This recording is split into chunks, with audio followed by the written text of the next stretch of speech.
Hello and welcome to ZeeGnition, the right place to be to get up to speed with all that's happening in the world of auto.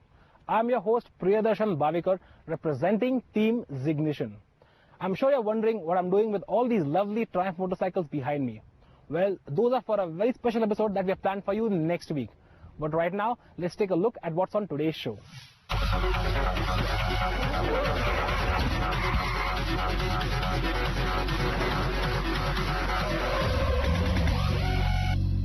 Well, now that you've seen what's on the show, let's just jump right into things.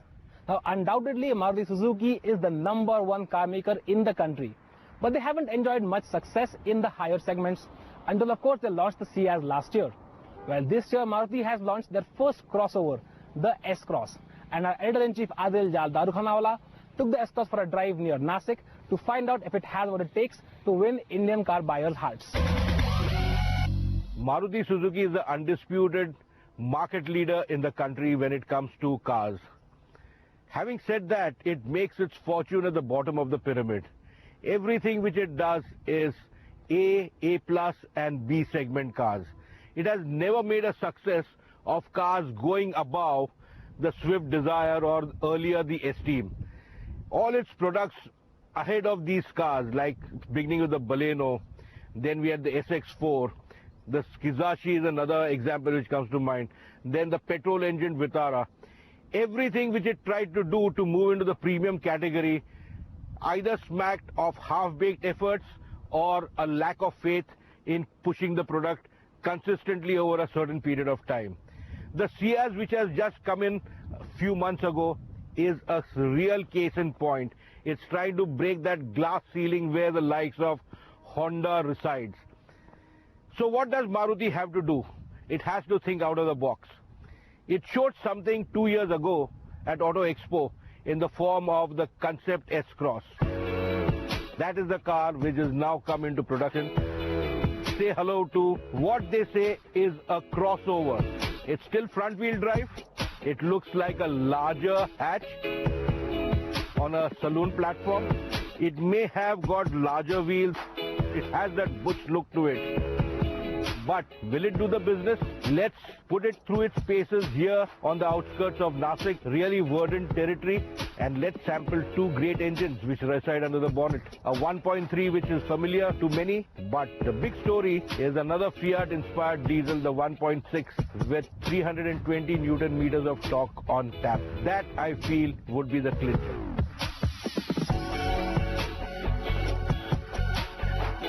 Logical that we have experienced the 1.3 umpteen number of times and a great many Maruti. So the 1.6 litre diesel is really speaking the car to have when you are considering a vehicle like the S-Cross.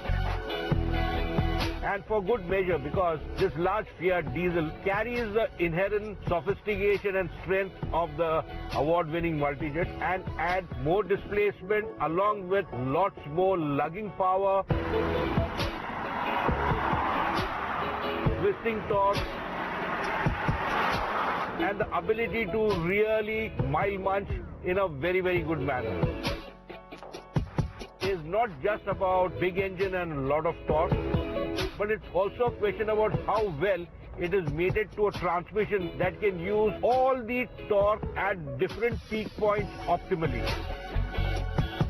And because in India, drivability is key not just to fast progression on the roads to devour distance, but also to get that one big god of everything in motoring in India, and that's fuel efficiency.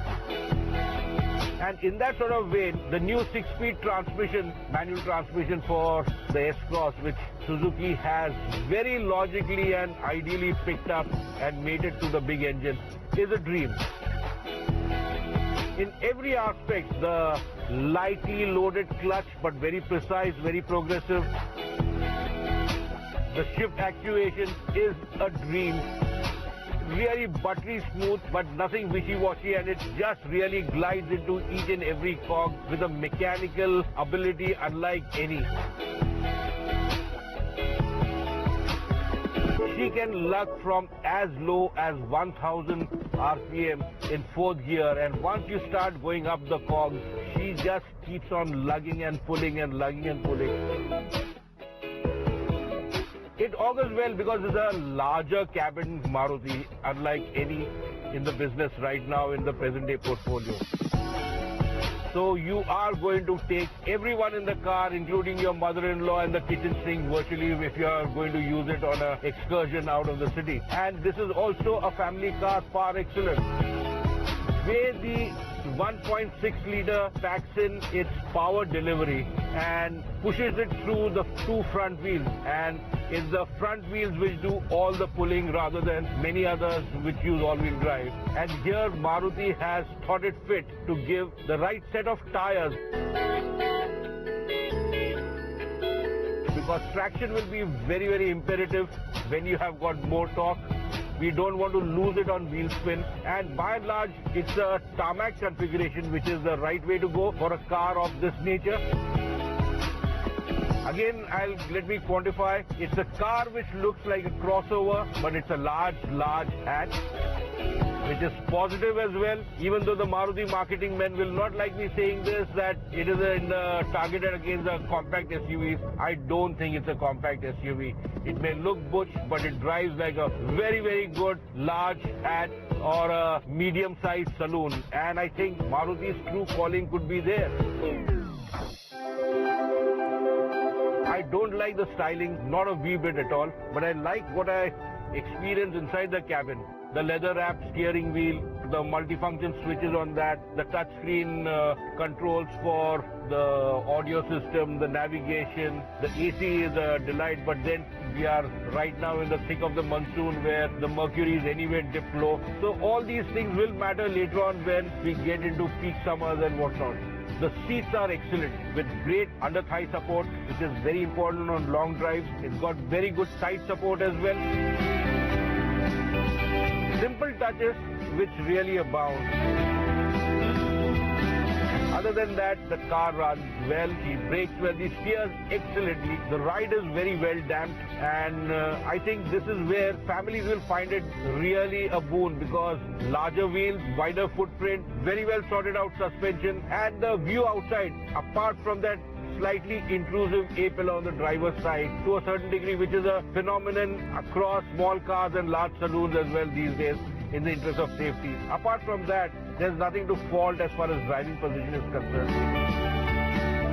The chassis structure, the monocoque structure itself is really brilliantly done. Maruti engineers said they've worked 4 years on perfecting everything on a monocoque structure to get the rigidity right, and from there on they built in the reliability, they've ironed out the NVH, they got the tires sussed out. In essence, I think they have made a damn good family car.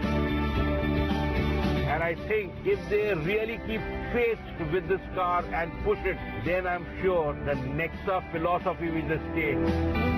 Or the new excellence in automotive experience, which is going to be the thrust of selling the cars like the S-Cross and some more to follow in the bigger rarefied prestige class, can really bear fruit. Till then, enjoy the car and let's look at Maruti unraveling its next step, trying to entice more buyers to look at this car in its entirety.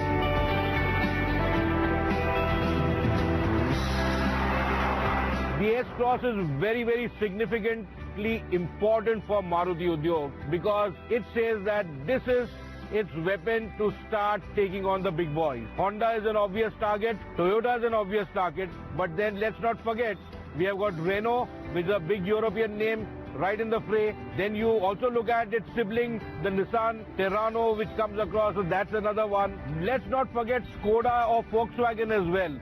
So all these cars are going to be its rivals. Does this car have what it takes to really take the fight to these guys?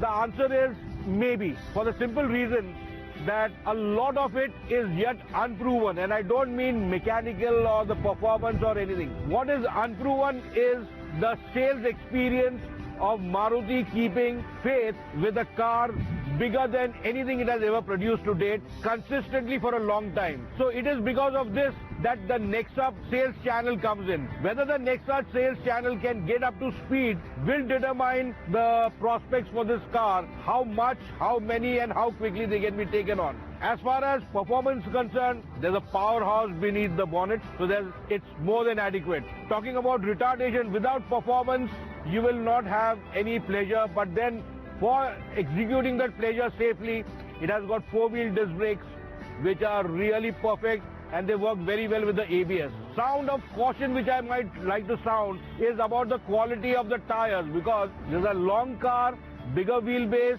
it may have 16-inch wheels, 205 weight, but the fact remains you need rubber, tread pattern and compound to be far more conducive for both traction and retardation. So we need to look at that. As far as safety inside the cabin is concerned, all variants of the car come with at least one airbag. The base version comes with a single airbag, but going up to the next 2-3 levels, you have got twin airbags for the front seat occupants, which is a step in the right direction. Design and style would be a polarizing element, but then let's wait and watch what the paying punters have to say about this. And there is a legacy for Maruti to overcome. Let's see if the S-Cross makes that leap from also-rans to getting a foothold in that luxury prestige segment which hovers around the 8.5 to 9 lakh rupee mark and above. That will be key to this competent car finding many new homes.